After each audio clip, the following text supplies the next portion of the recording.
Diyan ni Leandro Leviste. Hinahayaan. Ang Pilipinas ngayon ay nasa ilalim ng de facto martial law. Hindi man deklarado, pero nararamdaman. Marami ay tahimik dahil sa takot na makasuhan, dahil nakikita na ang mga kritiko ng administrasyon ang mga unang sinasampahan ng kaso habang ang ibang ay hinahayaan. Dahil dito, ang ibang mga batas ay inaaprubahan ng walang debate at may mga bilyon-bilyon pisong mga budget na hindi kinakwestiyon. Kasama dito ang mga pambayad para sa ibang mga media at social media personalities at mga troll farms na nagpapalaganap ng fake news at umaatake sa mga kritiko ng administrasyon. Ganito din sa panahon ng martial law ni dating Presidente Ferdinand Marcos Sr. O, di ba? Parang talaga tayo nasa martial law. Kasi kita mo yan, flip-top na lang, didimanda mo. Didimanda mo na rin si Tanggol, di ba, si pangalan? Si Coco Martin. O, demanda mo na rin. Kasi ang dami rin namang inaano ni Coco Martin doon sa pelikula ni Coco Martin. Putsang ina, parang presidente din yung inaaway nila doon or something. Yung isa doon, yung isang politiko doon, may masamang gawain din. If that's for entertainment purposes. Tapos, ito yung sinasabi ni Leviste, dito sa Pilipinas, putsang inang yan, yung freedom of expression sa kanila lang.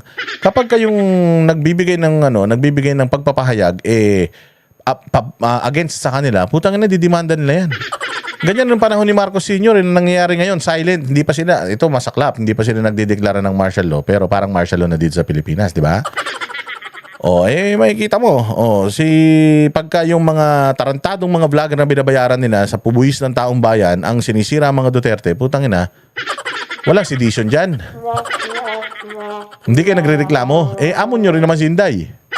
Pero kita nyo, dami-dami naninira kay Inday. Dami nagsasabi kay Inday na ganito, na ganyan, na ganito, na ganyan. Pero nagreklamo ba kayo? Hindi. Si Bongbong nang ba amo nyo? Hindi ba amo nyo yung dalawa? Si Bongbong tsaka si Inday. Dahil si Bongbong ang presidente, si Inday ang vice. Pag namatay si Bongbong, si Inday ang magiging presidente. Di ba? So di ba dapat pati si Inday amo nyo? Gago rin to mga to Ngunit maraming mga miyembro ng oposisyon, civil society at pribadong sektor ay lumaban sa diktatura.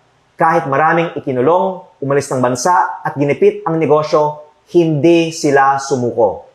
Ako po ay naniniwala na ang mga nagsasalita ngayon ay magtatagumpay rin laban sa korupsyon katulad ng mga nauna sa atin at ang mga nananatiling tahimik ay maaalala bilang mga kasabwat sa pinakamalaking korupsyon sa kasaysayan ng ating bansa. Umaasa rin po ako na ang mga nagsasalita tungkol sa korupsyon sa gobyerno ay poprotektahan ng taong bayan at gagamitin nila itong pagkakataon upang ibahagi ang katotohanan para sa kinabukasan ng ating bayan. Napakaganda nung mensahe na yan ni Leandro Leviste.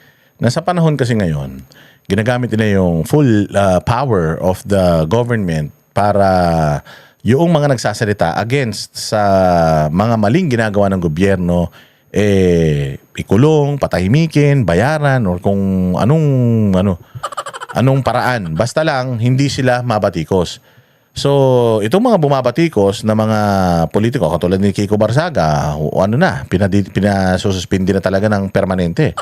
Ito, si Leandro Leviste, nagsalita siya, wala naman siya sinabi kung sino yung mga magnanakaw, nilabas lang naman niya yung Cabral files na nandito lahat ng listahan, kayo na mag-check whether itong mga tao na ito, itong mga proponents na ito, itong mga projects na ito ay meron o wala, ghost o hindi. Ito yung listahan. Ito yung mga pangalan. Kayo mga nandiyan dyan, kayo na mismo, kung halimbawa ako nakalagay doon sa listahan, ako na mismo magpapatunay, sige, ganito. Nandiyan ako sa listahan, ito yung mga nasa proyekto ko, ipapakita ko sa inyo, tapos yan.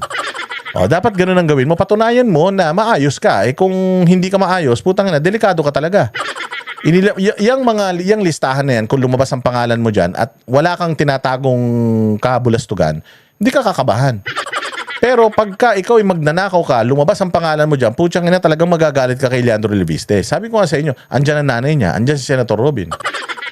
Diba? Nagnakaw ba mga yan? Hindi naman, dahil hindi naman sila nilalaglag ng mga testigo dyan. So hindi ibig sabihin, lahat na nandiyan mga magnanakaw na. Pero yan, inilabas yung listahan na yan para maging reference. Ito yung mga pangalan, ito yung mga tao, and then i-check natin isa-isa. Itong nasa listahan kung ghost ba to o hindi. Yun lang naman ang dapat na ginagawa natin dyan Pero hindi, ang ginagawa nila dahil nga putsang ina, baka marami dyan sa listahan na yan, talagang mga magnanakaw, putsa, eto na. pinapatrabaho itong batang ito, si Leandro Lubiste. Kaya nga sabi niya, kung hindi kami kayang hindi kami kayang ipagtanggol ng gobyerno na ito na gusto lang naman namin linisin, we hope na yung taong bayan ay maging kasama namin na linisin itong gobyerno na ito. Di ba napakaganda?